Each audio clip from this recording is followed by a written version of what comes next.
नमस्कार, राधे राधे। मैं हूं गणेश नंदनकर, ज्योतिष शिरोमणि, वास्तु एक्सपर्ट और रेकी ग्रैंड मास्टर। आज मैं बहुत ही सुंदर टॉपिक लेकर आया हूं, घर का संपूर्ण वास्तु। उसमें से हम एक टॉपिक देखने वाले हैं जिसका नाम है ब्रह्मस्थान।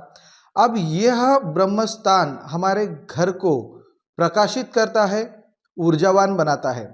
अगर मान के चलिए आपका घर का ब्रह्मस्थान बिगड़ा हुआ होगा तो आपको आपके लाइफ में क्या क्या प्रॉब्लम्स देगा, ये सारी जानकारी इस वीडियो के माध्यम से मैं दे रहा हूं। तो आपको वास्तु में अगर इंटरेस्ट है तो आप यह वीडियो लास्ट तक देखते रहिएगा। अगर ये वीडियो आपको समझ में आता है, पसंद आता है, तो आप इसको लाइक, शेयर और कमेंट जरूर कीजिएगा कि मेरे आने वाले नेक्स्ट वीडियो आपको लगातार मिलता रहे। आप देखते हैं कि अगर मान के चलो कि आपने कंस्ट्रक्शन किया हुआ है, या प्लॉट लिया होगा, या फिर फ्लैट लिया होगा, या फिर बंगलो है आपके पास में, या कुछ भी होगा आपके पास में। अगर मान के चलो आपने अगर अभी अभी प्लॉट लिया होगा, तो अगर आप कंस्ट्रक्शन करना चाहते हो तो ब्रह्मस्थान बहुत ही पवित्र माना जाता है। अब उस ब्रह्मस्थान से हमारे पूरे घर को ऊर्जा मिलती है। वह ब्रह्मस्थान में कोई भी पिलर नहीं होना चाहिए, कोई भी भीम नहीं होना चाहिए। अब कोई भी ऐसी भारी चीजों का वहां पे उल्लेख नहीं होना चाहिए, भारी चीजों का कंस्ट्रक्शन नहीं होना चाहिए। अगर आपके पास में ऑलरेडी घर बना हुआ है और आपका ब्रह्मस्थान बिगड़ा हुआ है, तो मैं आपको लास्ट में इसकी रेमेडीज देने वाला हूं जो आपके घर को पॉजिटिव करेगी, सभी ऊर्जा आपके घर में प्रसारित करेगी और अच्छे वाइब्रेशंस आपको मिलने वाले हैं।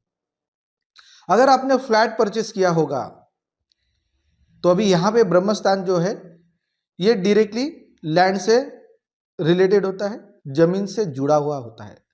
अगर हम अभी यहाँ पे ब्रह्मस्थान में कुछ नहीं कर पाएंगे तो उसके लिए क्या होती है, एक रेमेडीज होती है।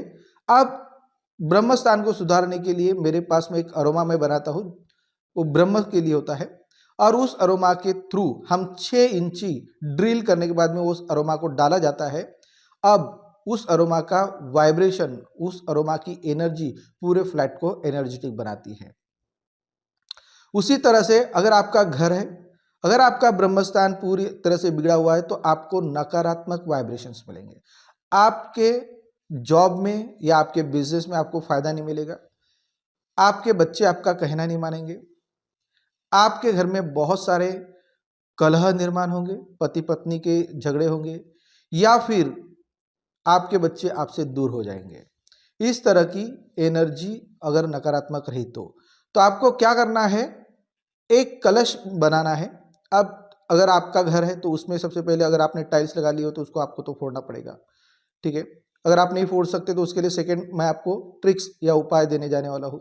तो अगर मान के चलो आप टाइल्स फोड़ सकते हो, या फिर कुछ भी आपने मार्बल्स लगा हुआ, ग्रेनाइट लगा, जो भी है, उसको 6 बाय 6 के इंच में आप ड्रिल करवा लो, गड्ढा कर लो। अब गड्ढा करने के बाद उसको गोबर और गोमूत्र से पोताई कर लो अच्छे से।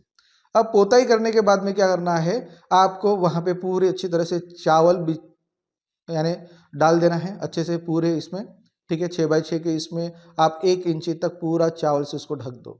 अब एक कलश लेना है, उस कलश में आपको कपूर डालना है आधा पाव, उसके बाद में चावल डालना है आपको 1 पाव, उसके बाद में अच्छे से पूजा पाठ की हुई सामग्री जो आती है वह वहाँ पे डालना होता है। अभिमंत्रित करके दिया जाता है वो सब सारी चीज़ें, वह वहाँ पे डाल दिया जाता है।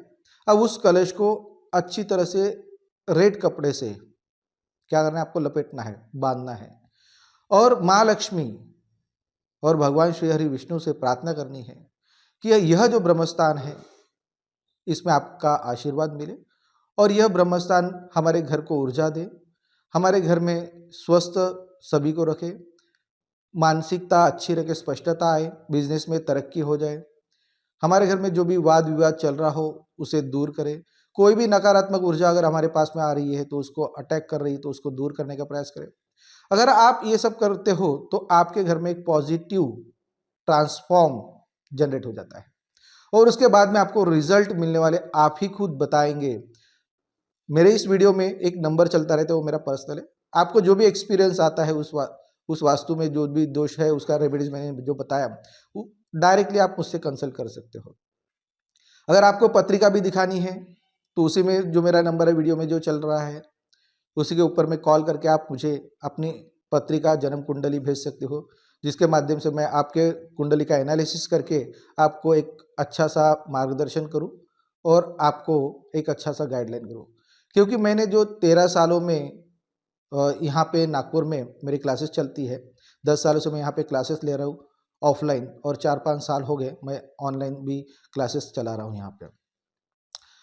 तो मैंने 4000 से ज़्यादा वास्तुएं देखी है, उसमें जो भी सारी चीज़ें मैं आती है एक एक करके मैं एक एक वीडियो में अंतर्गत मैं बताने जा रहा हूँ और इसका आपको ज़्यादा से ज़्यादा लाभ मिलेगा। उसके बाद में मैंने बताया था कि अगर फ्लैट में आपको यह नहीं करना है, गड्ढा नहीं करना है, ये सब सारी चीज़ें नहीं करना है, तो आपको 6 इंच क्या करना पड़ेगा, ड्रिल करके हमारे पास में एक अरोमा बनाया जाता है जो कि 9 डायरेक्शंस के लिए होते हैं। अब 9 डायरेक्शन में कोई भी डायरेक्शन अगर बिगड़ा होगा तो उसको किस तरह से हम उसको बिना तोड़-फोड़ कैसे एनर्जेटिक बना सकते हैं, इसकी सारी रेमेडीज़ हमारे पास है और ये सटीक है, क्योंकि इसका उपाय हमने सबसे पहले किए हैं। और मैंने 10,000 से ज़्यादा पत्रिका, जिसको हम कुंडली बोलते हैं, वो मैं देख चुका हूँ। और यहाँ पे मेरे जो नागपुर में जो क्लासेस होती है, वहाँ पे सभी मेरे भाई-बहन, जैसे मान के चलो कोई कॉन्ट्रैक्टर है, कोई बिल्डर है या फिर कोई सिविल इंजीनियर है, वो भी सारे यहाँ पे सीखते हैं, क्योंकि उनको भी वास्तु में काम आता है ये सब सारी चीज़ें। नहीं तो हम देखते हैं कि जनरली 7-8 चीज़ें सिर्फ इंजीनियर लोग देखते हैं जब कंस्ट्रक्शन करते वक़्त। लेकिन ऐसा नहीं होता है कि हमारा वास्तु अगर बराबर रहा तो उसमें कलर कॉम्बिनेशन का भी बहुत सारा इफ़ेक्ट हमारे ऊपर में होता है, हमारी ऊर्जा के ऊपर